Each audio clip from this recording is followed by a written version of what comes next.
Hey everybody, welcome back to the Carry and Cut YouTube channel. Today we're going to be looking over the Benchmade 940 Osborne, doing a little bit of review on this. Alright, so this is a Warren Osborne design, of course, from Benchmade. This knife has been in existence for a very long time, not really for sure the exact amount of years, but has a really cool story. Warren Osborne himself, I'm pretty sure he was, I don't know if he was Australian or something like that, but he was a rancher and he wanted to make a real, a nice, robust work knife that he could use every day and not have to worry about it breaking, servicing a lot, even sharpening for that matter. So it's a very timeless design, something Benchmade is known very well for. It is a very popular knife. Even at the filming of this video, I checked the four of the major retailers that I shop at, Blade HQ, not necessarily Benchmade's website, but River's Edge Cutlery, DLT Trading, and they were all out of stock. So I'm going to, of course, link this down in the description. And if you guys like to go check it out, you can do that. So let's see here. It is 2.9 ounces overall, the knife is. It has a 12/100th on the blade thickness. It is a reverse Tonto blade shape.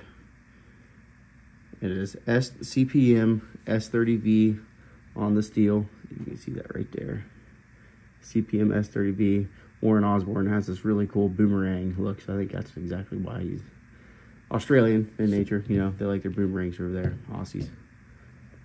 So it has a high flat grind, and it has, I would say a little more, well, this real nice swedge here. It's in there, it reduces drag when you're cutting.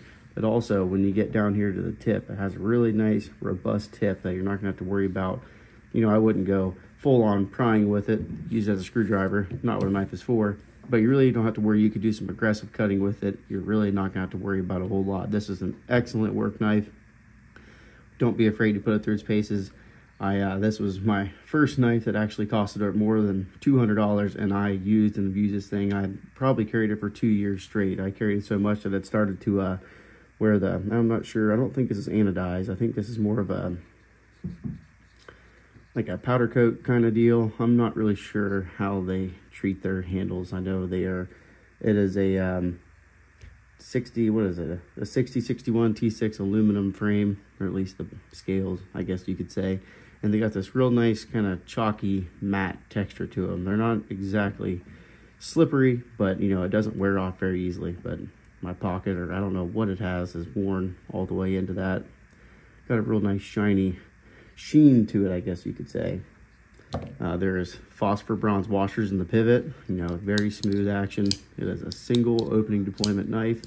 It is a manual folder, so no spring assist on this one. Real smooth. I just recently took this knife apart, cleaned it. I polished the washers, put it all back together. These knives are kind of tricky to take apart. They're nothing too crazy.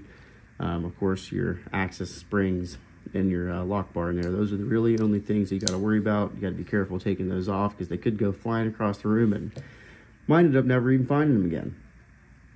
So what else do we have here? Of course, to say it is the Benchmade's, I guess it used to be patented, might still be patented, axis lock.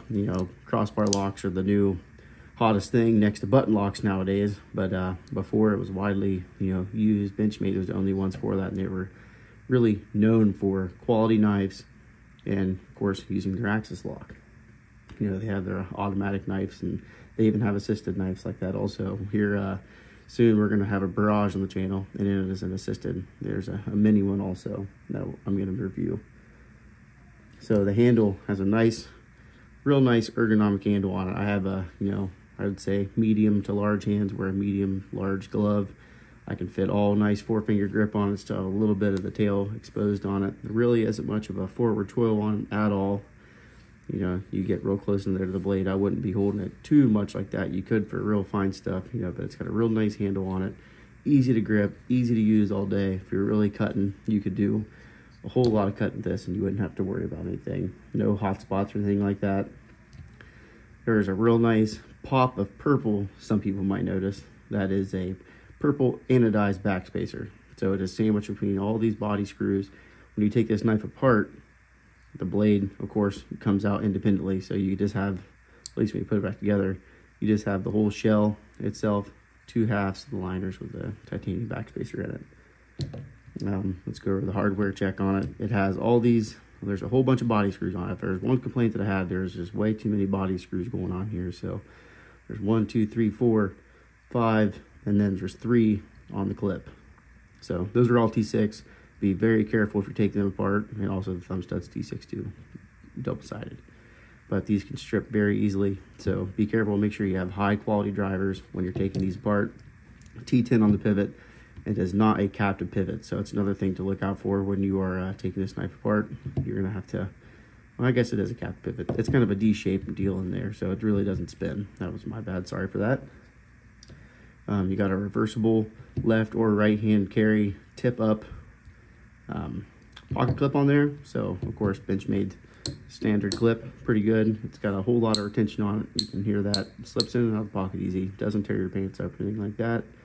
So I would more prefer to have, you know, a deeper carry clip. I know you can get deep carry clips. I like the Lynch Northwest clips. I don't currently have one on this knife, but I do have one on my Spyderco, and I enjoy it a lot. You know, I haven't carried this knife much. I did carry it today, and it was just kind of odd. All the knives I've been carrying recently have had a deep carry clip on them, so it just kind of throws you off on, you know, it's all up to you. You know, if you lose stuff out of your pockets easy, I would probably, you know, go ahead and get that Lynch Northwest clip on there. You know, that's a very nice addition, $25, titanium clip. Can't really beat that.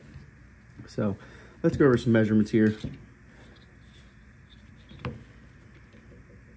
So from tip of the blade to the end of the knife there, we're looking at just about 7 3/4, right around 7 3/4. Blade length coming in at right about 3 3/4 almost, something like that. Then the actual cutting edge on the knife, on the blade, you're going to be looking at right at 3.5 inches. Carry profile, it's pretty thin, not too bad. Let's go do some size comparisons. How about the Ontario Rat number 2? Pivot to pivot there.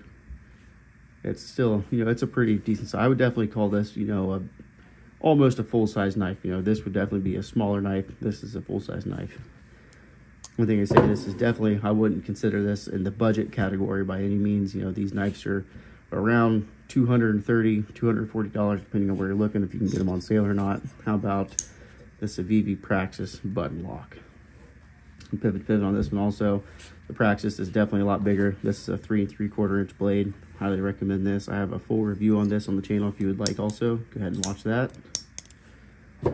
Pretty nice budget knife. And how about Spyderco PM2? It's pretty fairly similar to that, you know, not too big.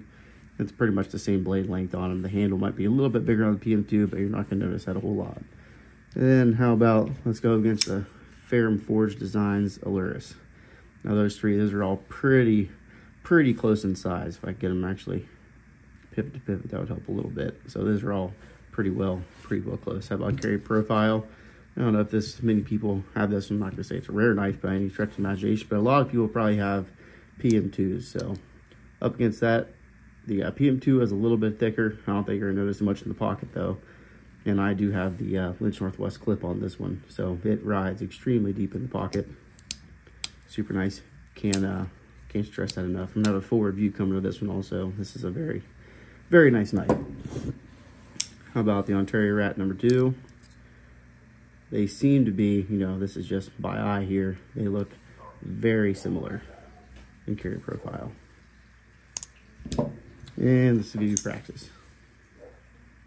Thinner than the Praxis, for sure. At least looks that way. Okay. So my overall thoughts and opinions. Well, good action on that one. I can do a review on that one also here before too long also, if you guys would like me to. Overall reviews, thoughts.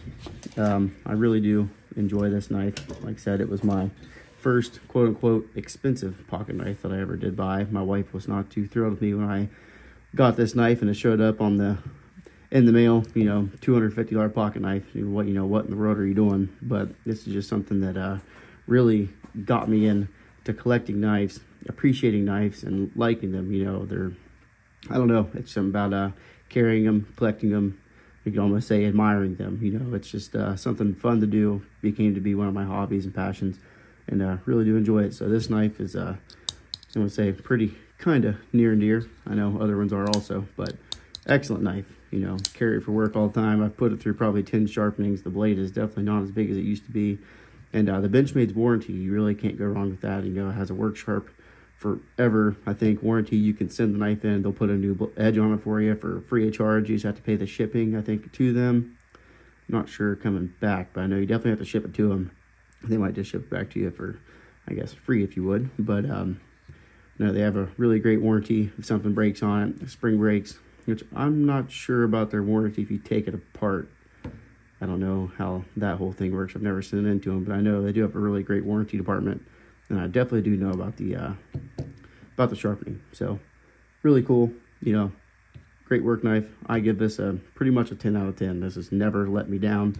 And also know some people have talked about their axis springs breaking on them, and I bet I've flipped this knife probably 50,000 times, and I have never had an issue with any of them. Even with the other Benchmades that I've owned, I have never had any issues with the axis springs breaking, and they are fairly cheap. And if you have some basic knife tools, you can get it apart, put it back together, of course, to clean it, and it's a pretty pain-free process. So if you're in the market looking for a nice semi, I guess it wouldn't really say affordable, but just a really nice quality, you know, knife that you're gonna be able to keep for a lifetime, then I would not hesitate to buy this 940 Benchmade.